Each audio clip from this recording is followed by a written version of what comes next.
सच्चिदानन्दरूपाय विश्वोत्पत्त्यादिहेतवे तापत्रयविनाशाय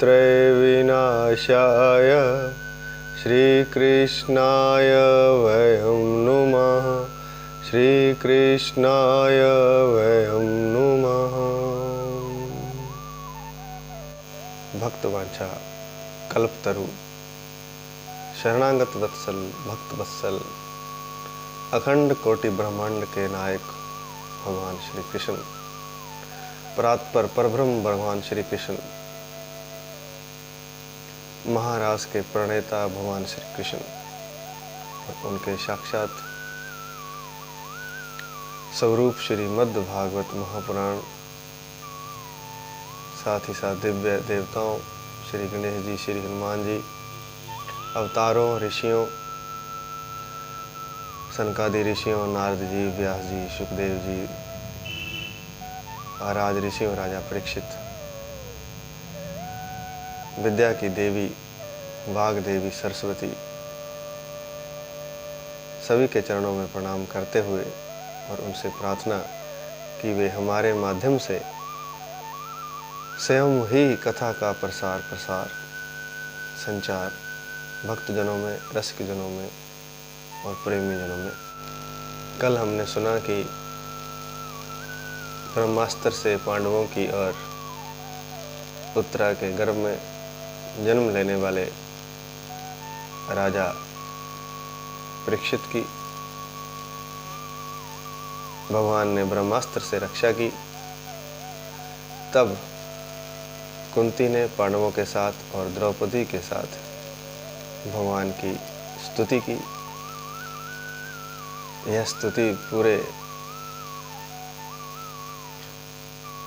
भक्तजनों में प्रसिद्ध है। इस स्तुति को करने से सारे दुखों से व्यक्ति छूट जाता है और मोक्ष की प्राप्ति होती है। तो द्रौपदी के साथ कुंती भगवान की स्तुति करने लगी पांडवों के साथ और कहने लगी कि नमस्ते पुरुषं त्वाधमीश्वरं प्रकृतेः परम अलक्ष्यं सर्वभूतानां अंतर्बहिर्वस्थितम्। अर्थात हे भगवान श्री कृष्ण, आप जीवों के भीतर भी हैं और उनके बाहर भी हैं। आप आदि पुरुष परमेश्वर हैं। आप जगत करता हैं, जगत को बनाने वाले हैं। बाहर और भीतर आप स्थित हैं। जीव के भीतर भी हैं, जीव के बाहर भी हैं, लेकिन फिर भी इंद्रियों और वृत्तियों द्वारा आप देखे नहीं जाते हैं।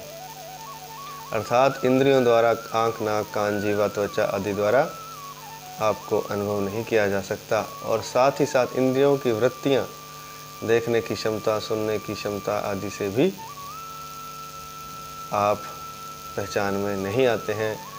आप जगत करता हैं, मैं आपको नमस्कार करती हूँ। नमस्ते पुरुषम त्वाम धमीश्वरम, अर्थात मैं आपको हे जगदीश्वर नमस्कार करती हूँ। और कहते हैं कि इंद्रियों से जो कुछ भी जाना जाता है, 5 इंद्रियों से, आँख, नाक, कान आदि से जो कुछ जाना जाता है, उसके भीतर आप ही स्थित रहते हैं। अर्थात जिन वस्तुओं का भी इंद्रियों द्वारा ज्ञान होता है, वस्तुओं का या व्यक्तियों का, जड़ और चेतन का, उसमें आप ही स्थित रहते हैं, लेकिन दिखाई नहीं देते इंद्रियों द्वारा, क्योंकि आप अपने को माया द्वारा ढके रहते हैं। और मैं तो अबोध नारी हूँ, मैं तो भला कैसे आपके पुरुषोत्तम स्वरूप को जान सकती हूँ। जैसे दूसरे लोग नट को दूसरा वेश धारण किए हुए प्रत्यक्ष देखकर भी पहचान नहीं पाते, उसी प्रकार मूढ़ लोग आपके स्वरूप को नहीं पहचान पाते। कोई नट या अभिनेता मंच पर कोई अभिनय करता है, लेकिन जो मूर्ख लोग होते हैं, मूढ़ होते हैं, वे उस अभिनेता को पहले जानते हैं, उसकी शक्ल उन्होंने देखी होती है, लेकिन जब वह मंच पर कोई अन्य रूप बना करके अभिनय करता है तो उसे वे मूढ़ लोग पहचान नहीं पाते। इसी प्रकार कहते हैं कि अज्ञानी मनुष्य आपको देखकर भी आपके स्वरूप को नहीं पहचान पाते। आप दिखते हुए भी नहीं दिखते हैं। आप तो शुद्ध हुए हृदयों के, आप शुद्ध हृदय वाले विचारशील जीवन मुक्त परमहंसों के हृदय में भक्ति का प्रादुर्भाव करने के लिए, भक्ति को उत्पन्न करने के लिए ही आप पैदा हुए हैं। किनके हृदयों में? जो जीवन मुक्त हैं, परमहंस हैं, विचारशील हैं, ज्ञानी हैं, समाधि सिद्ध हैं, उनके हृदय में, जिनका हृदय निर्मल और शुद्ध है, उनके हृदयों में आप भक्ति को पैदा करने के लिए, भक्ति का सृजन करने के लिए उत्पन्न हुए। अर्थात भक्ति उन्हीं के हृदय में पैदा होती है जिनका हृदय निर्मल है, शुद्ध है और जीवन मुक्त है। उन्हीं के हृदयों में भक्ति का सृजन होता है, भक्ति दिखाई देती है, भक्ति का रस उनमें दिखाई देता। कृष्णाय वासुदेवाय देवकी नंदनाय च नंद गोप कुमाराय गोविंदाय नमो नमः। आप श्री कृष्ण, वासुदेव, देवकी नंदन, नंद गोप, गोविंद आदि नामों से पुकारे जाते हैं। मैं आपको नमस्कार करती हूँ, प्रणाम करती हूँ। नमः पंकज नाभाय नमः पंकज मालिने नमः पंकज नेत्राय नमस्ते पंकजांग्रे। अर्थात जिनकी नाभि से भगवान ब्रह्मा का जन्म स्थान कमल प्रकट होता है, जिनके गले में कमलों की सुंदर माला है और जिनके नेत्र कमल के समान सुंदर हैं और जिनके पैरों में कमल का चिन्ह है, ऐसे भगवान को मैं प्रणाम करती हूँ, नमस्कार करती हूँ।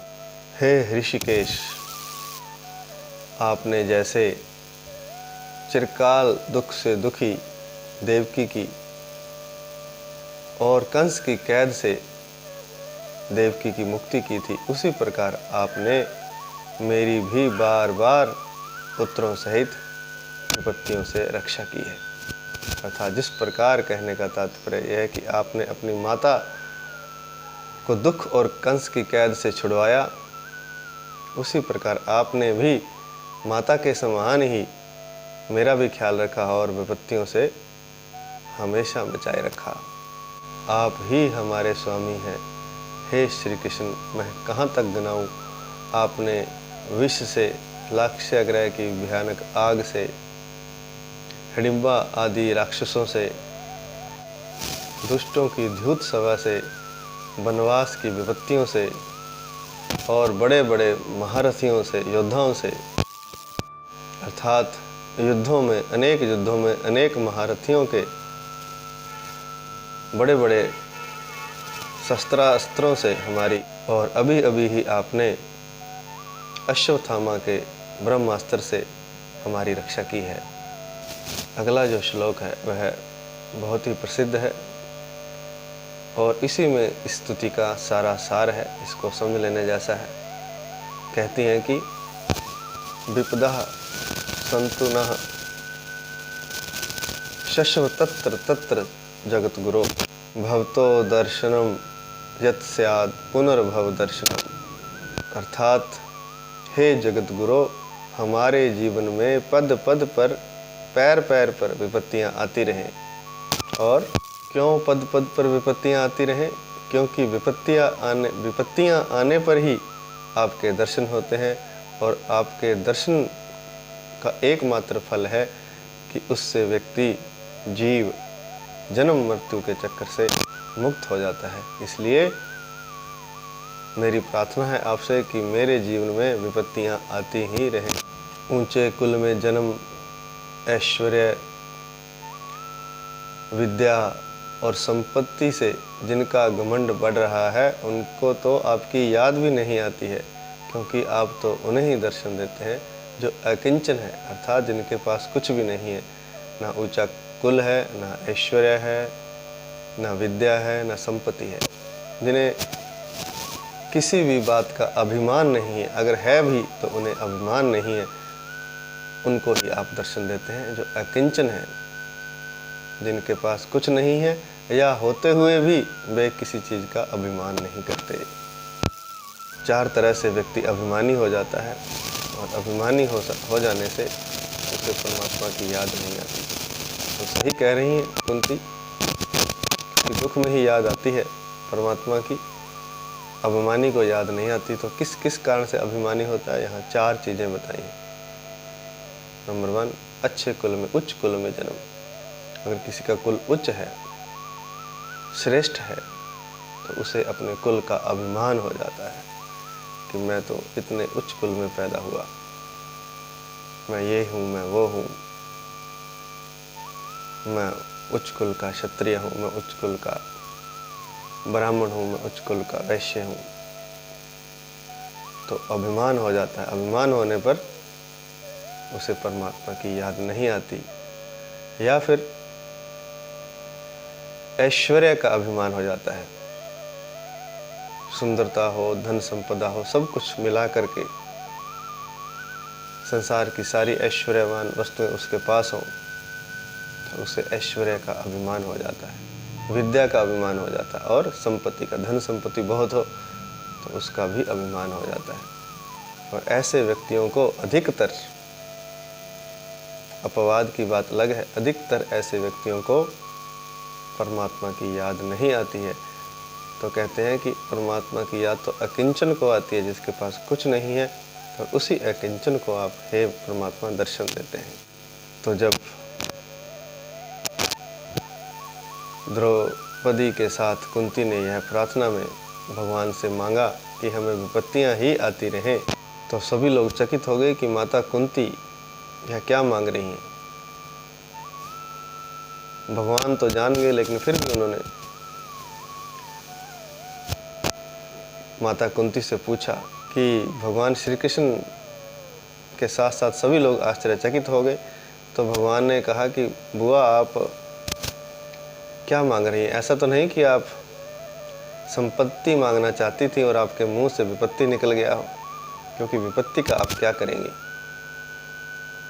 तो कुंती ने कहा कि मुझे पता है आप परमेश्वर हैं, आप सब कुछ जानते हैं, लेकिन मैं संपत्ति नहीं, मैं विपत्ति मांग रही हूँ। और उसका कारण उन्होंने बताया कि संपत्ति होने पर तो अहंकार हो जाता है, और अहंकार हो जाने पर, अभिमान हो जाने पर परमात्मा की याद नहीं आती। किसी को ऐश्वर्य का अभिमान हो जाता है, किसी को उच्च कुल का हो जाता है, किसी को धन का हो जाता है, किसी को संपत्ति का हो जाता है, किसी को विद्या का हो जाता है, किसी को सुंदरता का हो जाता है, तो फिर याद नहीं आती। लेकिन विपत्तियां अगर आती रहें, दुख आते रहें, चाहे उसके पास ऐश्वर्य हो, चाहे कुछ भी हो, विद्या, धन, संपत्ति सब कुछ हो, लेकिन अगर विपत्तियां आती रहें तो उसे आपकी याद आती रहेगी। और जिसे आपकी याद आएगी, जो आपको विपत्ति में पुकारेगा, उसको आप दर्शन देंगे, और दर्शन देंगे तो वह इस जन्म मरण के चक्कर से मुक्त हो जाएगा। इसलिए कहा कि अकिंचन को ही आपके दर्शन होते हैं, जिसके भीतर माया, धन, संपत्ति का मोह और अभिमान नहीं है, उसे ही आपके दर्शन होते हैं। आप निर्धनों के परम धन हैं, आप अपने आप में ही विहार करने वाले हैं और शांत स्वरूप हैं। माया का प्रपंच आपको स्पर्श भी नहीं कर सकता है। आप ही कैवल्य मोक्ष के अधिपति हैं। मैं आपको बार बार नमस्कार करती हूँ। यहाँ कहा गया है कि आप अपने आप में ही विहार करने वाले हैं। भगवान ऐसे हैं कि उनको किसी दूसरे की आवश्यकता नहीं, अपने अतिरिक्त उन्हें कुछ नहीं चाहिए, ना कोई व्यक्ति, ना कोई वस्तु, ना कोई स्थान। रास लीला तो उन्होंने गोपियों के साथ जो की, वह दूसरों को सुख देने के लिए, अपने लिए नहीं, गोपियों के चित्त को आनंद देने के लिए। क्योंकि वे पिछले जन्मों के उनके योगी भक्त थे, जिन्होंने अनंत जन्मों तक साधना करके भगवान के रूप को देखना चाहा था। तो उन्हें गोप और गोपियां बना करके इस जन्म में द्वापर युग में वृंदावन में उन्होंने अपने साथ ही जन्म दिया और उनको अपने परम प्रेम का परिचय करवाया और उन्हें तरह तरह से आनंदित किया, लेकिन अपने लिए नहीं, क्योंकि भगवान तो अपने आप में ही विहार करने वाले हैं। भक्तों के लिए वह कई बार माया को साथ लेकर के रूप रचते हैं, जैसे कि बाल लीलाएं उन्होंने की ब्रज में।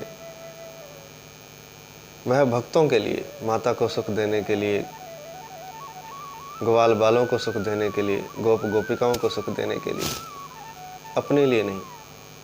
उनके सारे क्रियाकलाप केवल भक्तों के लिए हैं। तो अपने लिए क्यों नहीं? क्योंकि वे अपने आप में ही विहार करने वाले हैं, अपने आप में ही पूर्ण शांत हैं, आनंद स्वरूप हैं, सच्चिदानंद हैं। उन्हें किसी दूसरे व्यक्ति की, दूसरे स्थान की, दूसरी वस्तु की कभी आवश्यकता नहीं पड़ती है।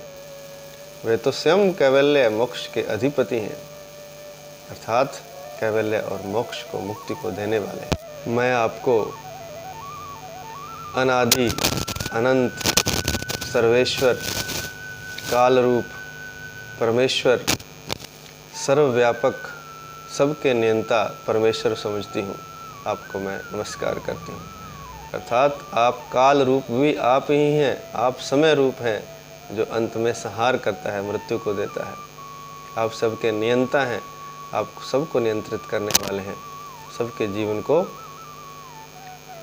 का नियमन करने वाले आप ही हैं। मैं आपको नमस्कार करता हूँ। संसार के समस्त प्राणी और पदार्थ विषमता के कारण एक दूसरे से टकराकर एक दूसरे के विरुद्ध हो रहे हैं, लेकिन आप तो सब में समान रूप से विचर रहे हैं। जो एक दूसरे के विरुद्ध हैं, चाहे वो पदार्थ हैं, चाहे वो प्राणी हैं, वो एक दूसरे के विरुद्ध दिखाई देते हैं, लेकिन उनके भीतर जो बैठा हुआ परमात्मा है वह एक ही है, वह आप ही है। भगवान जब आप अवतार लेकर के मनुष्यों की सी लीला करते हैं, तब आप क्या करना चाहते हैं यह कोई नहीं जानता। आपको न कोई प्रिय है न कोई अप्रिय है। आप तो आपके संबंध में लोगों की बुद्धि ही विषम हुआ करती है, अर्थात जो आपको जैसा भजता है आप वैसे ही हैं। अगर कोई आपको प्रिय समझता है तो आप प्रिय हैं, अगर आपको कोई अप्रिय समझता है तो आप अप्रिय हैं, लेकिन आपके लिए कोई प्रिय अप्रिय नहीं है। जीव की बुद्धि ही विषम होने के कारण आपको प्रिय अप्रिय समझती है। कोई आपको संहारक समझता है, नष्ट करने वाला मानता है, कोई आपको पालन करने वाला मानता है, कोई आपको प्रेमी जानता है, कोई आपको संहारक जानता है, कोई दुष्टों का नाश करने वाला जानता है, कोई आपको अपना प्रेमी जानता है, कोई विरोधी जानता है। लेकिन यह आपकी तरफ से नहीं है, आपके लिए सब समान है, सब में नित्य आप निवास करते हैं, लेकिन जीव की बुद्धि के कारण ही आप उनको विषम दिखाई देते हैं। आप ही विश्व के आत्मा हैं, आप ही विश्व रूप हैं। आप ना तो जन्म लेते हैं ना कोई कर्म करते हैं, फिर भी आप पशु पक्षी, मनुष्यों, जलचर जीवों के रूप में जन्म लेते हैं और उन्हीं के अनुरूप कर्म और क्रियाएं भी करते हैं, लेकिन फिर भी आप सबसे अलग हैं, अजन्मा है। पशु पक्षी, मनुष्य, ऋषि, जलचर आदि के रूप में आप जन्म लेते हैं और उन्हीं के अनुरूप, उन्हीं जोनियों के अनुरूप आप क्रिया भी करते हैं। यह आपकी लीला नहीं तो और क्या है। आपने लीला के लिए ही एक बार जब दूध की मटकी फोड़ दी थी, तब यशोदा मैया को आपने खिजा दिया था। तब यशोदा मैया आपको रस्सी लेकर के बांधने चली और डांटने डपने लगी। तब आपके मोटे मोटे कमल नेत्रों में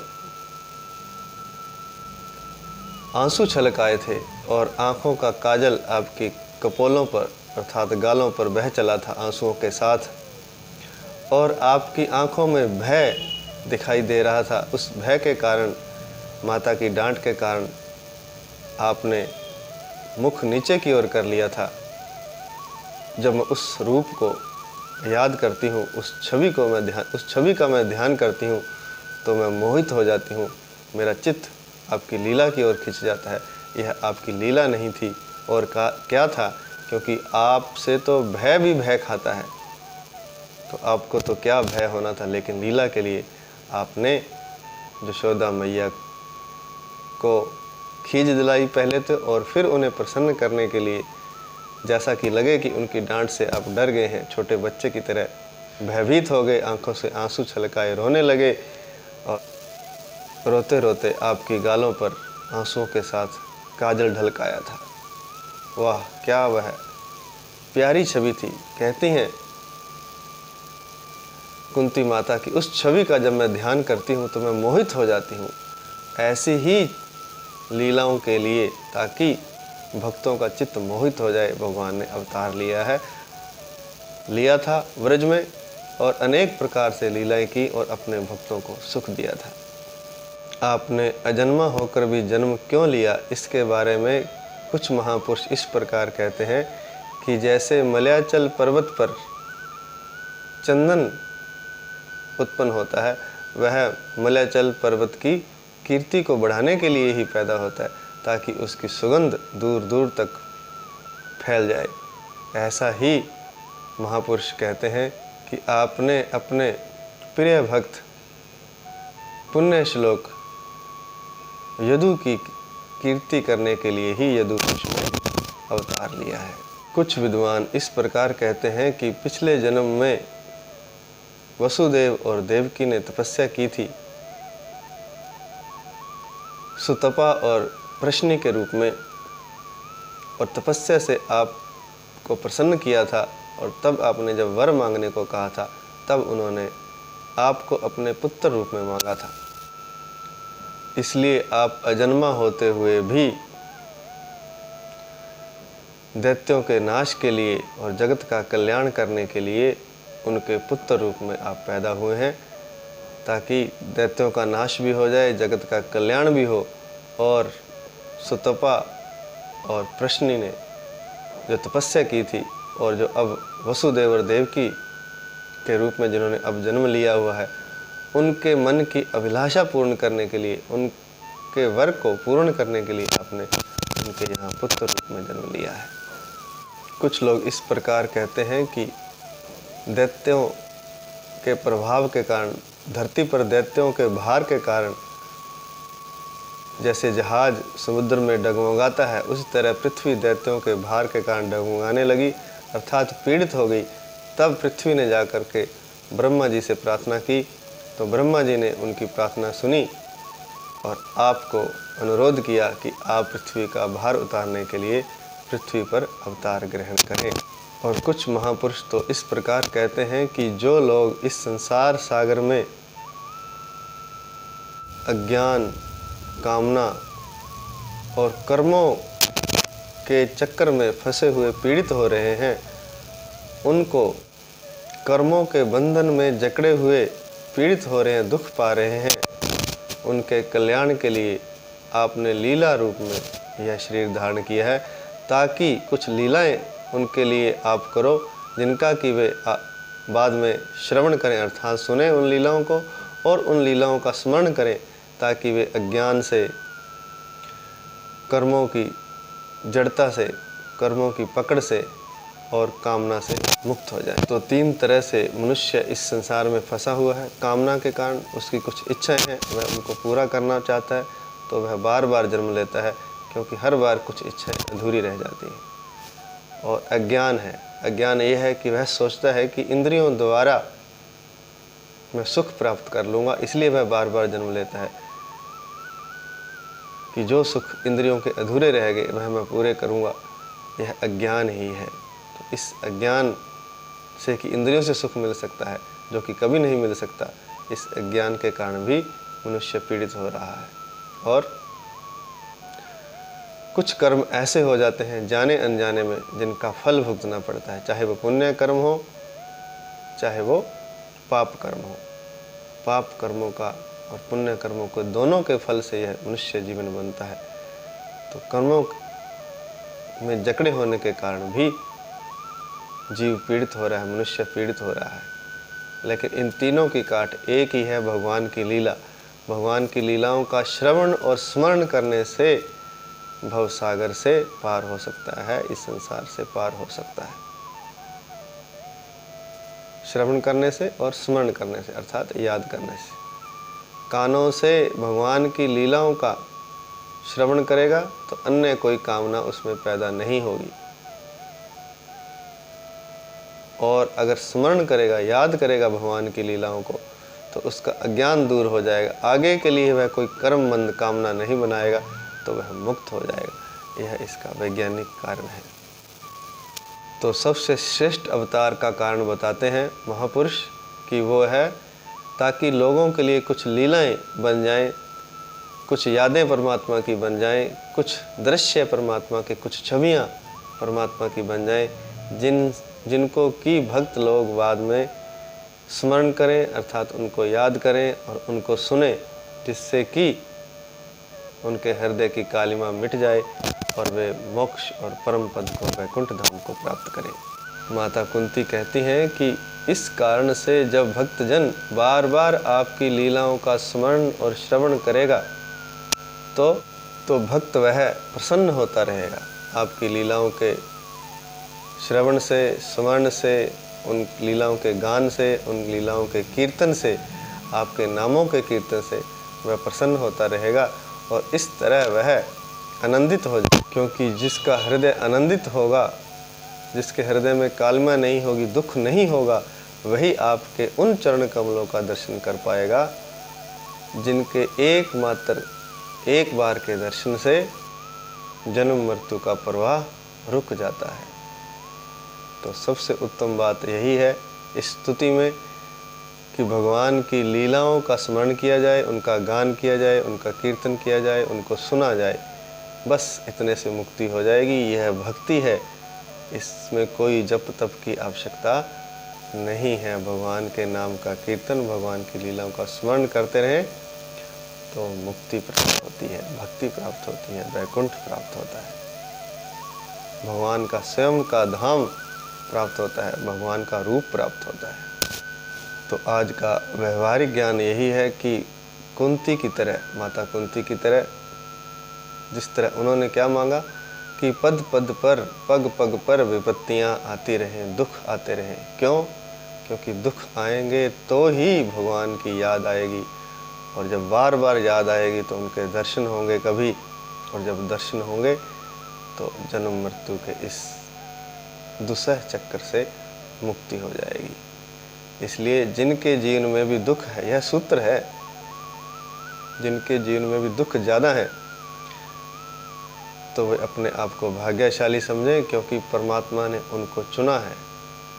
दुख उसी को दिया जाता है जो उसे सहन कर सकता है, और उसी को दिया जाता है जिसे परमात्मा अपनी तरफ बुलाना चाहता है। लेकिन इसमें जोड़ना क्या है? अपनी तरफ से ये जोड़ना है कि जब भी दुख हो तो भगवान को पुकारें, भगवान को बुलाएं, भगवान को याद करें, भगवान के नामों का कीर्तन करें, उनका स्मरण करें, उनकी लीलाओं को याद करें, और उनसे प्रार्थना करें कि यह हमारा दुख दूर हो जाए। ऐसी प्रार्थना करने पर भी भगवान दौड़े चले आते हैं।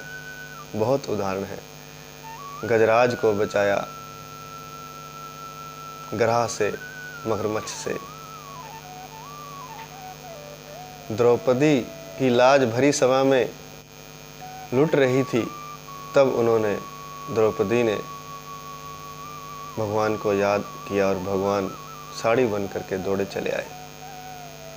जब भी भगवान को याद करते हैं, विपत्ति में पड़ करके, दुख में पड़ करके, भगवान तुरंत दौड़े चले आते हैं। तो सूत्र ये है कि दुख आ जाए तो घबराएं ना। ज़्यादा दुख आ रहे हैं तो और भी सौभाग्य है। क्यों?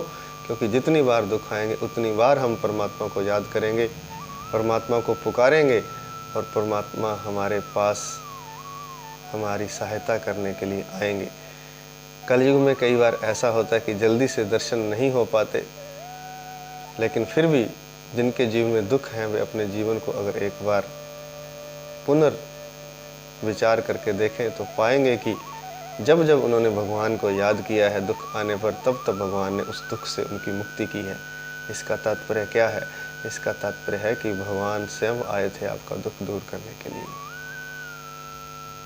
अपने आप दुख दूर नहीं हुआ, दुख दूर करने के लिए परमात्मा आए थे। और धीरे धीरे अगर हम इस भाव को और बढ़ाते चलेंगे, जब भी दुख हो सुख हो, हर हाल में जब हम परमात्मा को अर्पित करते चलेंगे, परमात्मा को याद करते चलेंगे, तो धीरे धीरे ऐसा हो जाएगा कि हमें भगवान के दर्शन भी होने शुरू हो जाएंगे, भगवान की वाणी भी सुनने को मिलेगी और उनका प्रेम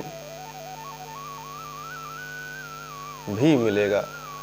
वह प्रेम रस जो ब्रज पर उन्होंने न्यौछावर कर दिया, गोप गोपिकाओं में, ग्वाल बालों में, यहाँ तक कि ब्रज के पक्षी पशुओं आदि तक, वृक्षों आदि पर उन्होंने वह प्रेम न्यौछावर किया।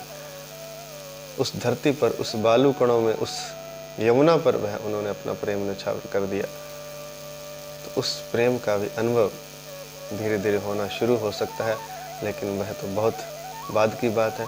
पहले तो इतना करें कि जब भी विपत्ति आए परमात्मा को याद करें, दिल से पुकारें, रोएं, भगवान के आगे रोएं। और जब रोएंगे तो आपकी समस्या का भी हल होगा और आपका मन भी परमात्मा में रमने लगेगा, धीरे धीरे लगने लगेगा, परमात्मा से प्रेम होने लगेगा। तो विपत्ति एक तरह से संपत्ति ही है, क्योंकि विपत्ति आएगी तो परमात्मा आएंगे, लेकिन परमात्मा को पुकारना होगा। अगर विपत्ति आने पर किसी पुरुष को, किसी स्त्री को हम पुकारेंगे, किसी अन्य को, किसी राजनेता को, किसी सक्षम व्यक्ति को पुकारेंगे, तो फिर परमात्मा से हम टूट जाएंगे। परमात्मा को पुकारें, परमात्मा तो नहीं आएंगे शायद, लेकिन परमात्मा किसी रूप में अपने आप आ जाएंगे। चाहे वो धनी बनकर आए, चाहे वो नेता बनकर आए, चाहे किसी स्त्री पुरुष सहयोगी मित्र के रूप में आए, वे आएंगे। और कई बार तो नहीं भी आएंगे तो भी अदृश्य रूप से वे कार्य कर देंगे। हमने तो अपने जीवन में यह बहुत बार अनुभव किया है। जब भी पुकारा है तो वे दौड़े चले आए हैं। पीछे मुड़कर हम देखते हैं तो जब जब समस्या आई है, बड़ी भयंकर भयंकर समस्या भी आई है, लेकिन उन्होंने हाथ देकर बचाया है, हमेशा बचाया है। जब जब उन्हें याद किया है उन्होंने बचाया है। तो विपत्ति आती है तो आने दे, बस उसमें करना इतना है। व्यवहारिक ज्ञान यही है कि उसमें याद हमने परमात्मा को करना है, किसी और का भरोसा नहीं करना है परमात्मा के सिवा।